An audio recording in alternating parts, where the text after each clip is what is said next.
Alright, everybody, welcome back to Oversteer. Sorry that I took a bit of a break in uploading. News is pretty slow when F1's in the middle of a mandatory shutdown, but I'm finally back, so let's get right into the video. Today we'll be talking about the driver market again, since teams like to sign contracts around now, and this time the focus is on Pierre Gasly, currently driving for AlphaTauri, which is Red Bull's junior team. He's already told the press that he's received interest from other teams, which I mentioned in another video, but there's one particular team that offers more than the rest. You already know which one. I put it in the title. Pierre has said he doesn't want to wait too long to find out if he'll return to Red Bull next season, and with the possibility of him moving on the horizon, let's see how likely it is that that will happen. Now, first, let's go over Pierre's performance. Not while he was on Red Bull, but how he's doing right now. Last year, he was a race winner in the 2020 Italian GP. It was a situation similar to Esteban's in Hungary, where the grid got a bit mixed up, all the front runners were not where they were supposed to be, and he got lucky at the front. But the thing about luck in F1 is you have to make the most of it. And Pierre did exactly that. While he was leading the race, he was able to hold off Carlos Sainz in a McLaren, which was arguably the better car. He was able to hold him off for several laps and cruise home. Well, not cruise, that guy fought for that win. But he made it across the finish line to take his first race win, which was highlight of the season. Now, in 2021, he's one of the most, if not the most consistent driver, making it to Q3 almost every weekend this season, about 5th or 6th in qualifying. During the race, he's not far from that position. He is always ahead of Yuki Tsunoda unless his luck is not on his side. And I know Yuki's a rookie, he's a new driver, he just got onto the team, he's adjusting to the car, but results are results, and they don't lie. Pierre is doing much better than Yuki is in that car. And without the pressure from being on a top-tier team, Pierre is doing an incredible job driving. Just from looking at this, it definitely seems like he's ready to go to Red Bull. But we also have to look at Sergio Perez's performance, because he is also doing a phenomenal job on that team. Checo does well under pressure. He does very well. He went from last to first in the 2020 Secure GP last year. I guess that's one thing Pierre and Sergio have in common. Their big moments both came in 2020 when they had wins that almost nobody saw coming. But as I was saying, Checo does well under pressure, unlike what we saw with Pierre, at least when he was on Red Bull. Now, Checo isn't as consistent as Pierre, but on a good day, Checo does extremely well. An example of a good day was in Azerbaijan when he won the race. He didn't have great luck in Imola, but that's just an example of when it didn't go as well. Now, Checo also has much more experience than Pierre. I think he's had over 10 years in the sport right now. And 10 years, he still has more left. Plenty of years in F1, actually. He's only 31. 31 isn't young, right? But it's definitely not old either.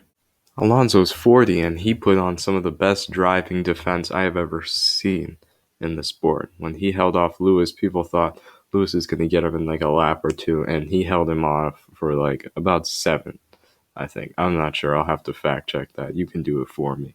But what I'm trying to say is Pierre is far away from 40, 9 years away. He's got plenty of time, and he's driving the best he ever has. But nevertheless, we're going to look at some of the possible scenarios for what happens. So, the first option is obviously nothing changes, right? Checo stays on Red Bull, Pierre stays on AlphaTauri, Yuki stays in the second seat, and everything's the same. They keep Checo on, he's got the experience, he deserves to be in the top team, everyone's happy. But what I think is most likely, because I know how Red Bull are, they love their young drivers, Checo and Pierre could swap seats. Pierre goes back to Red Bull, based on how great he is doing in the AlphaTauri this season and in the previous one, and Checo goes to AlphaTauri to help the team. Checo deserves to be on the Red Bull, right? He deserves to be in that car. But, like I said, knowing Red Bull, they like young drivers. And Perez is young, but Gasly, I think, is 25, 26-ish. And Max is only 23. I mean, you can see what Red Bull's targeting here. I think Daniel was even in his 20s on his last year on Red Bull, which was in 2018. The third option is that Pierre goes to Red Bull and Alex replaces him at AlphaTauri, Alex Albon. You guys probably remember him from last season and the one before.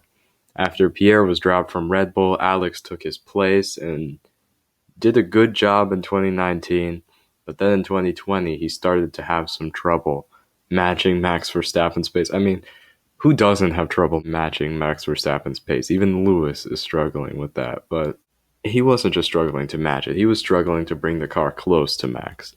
I mean, he was battling with the midfield, battling with AlphaTauris. That should not happen. You're in the faster car. You can't battle the team that's slower than you. So Red Bull clearly did not like how Alex was doing, and they kicked him off. He's a reserve driver. And I think he's in DTM, another motorsport series.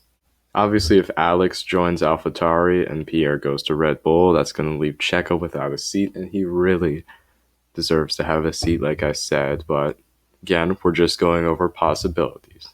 But the final scenario, which I think makes the most sense and is what I would do if I was in charge of the drivers, is this. Alex joins Pierre at AlphaTauri. Checo keeps his seat at Red Bull. But Alex and Pierre will battle for that seat alongside Max. Right. Now let me explain. If I was the team principal at AlphaTauri, this would be a nightmare. This would be my worst nightmare. I don't want two drivers, no team principal wants their two drivers to be battling it out neck and neck. Because, like, even though it sounds fine, like the drivers will do the best they can every race weekend, if teammates don't like each other, they aren't going to follow team orders to let their teammate benefit. Like, we saw this with Lewis and Nico when they were on Mercedes. I mean, Mercedes still won the Constructors by a mile that year, but it was very competitive between the two of them. Toto Wolff, and I think Lewis even said, they don't want a situation like that again where they're fighting. And they still won the Constructors' Championship, too, is what makes it even more interesting. So, AlphaTauri, which is a team that cannot win the Constructors' Championship, I mean, let's be real here, guys. This is going to cost them points if Alex and Pierre are fighting each other every race. However, for Red Bull, this is a dream. Because this is the ultimate measure of skill in racing. Two drivers in the same car, same machinery, same upgrades, same staff, same pit crew. The only thing that sets them apart is their driving ability.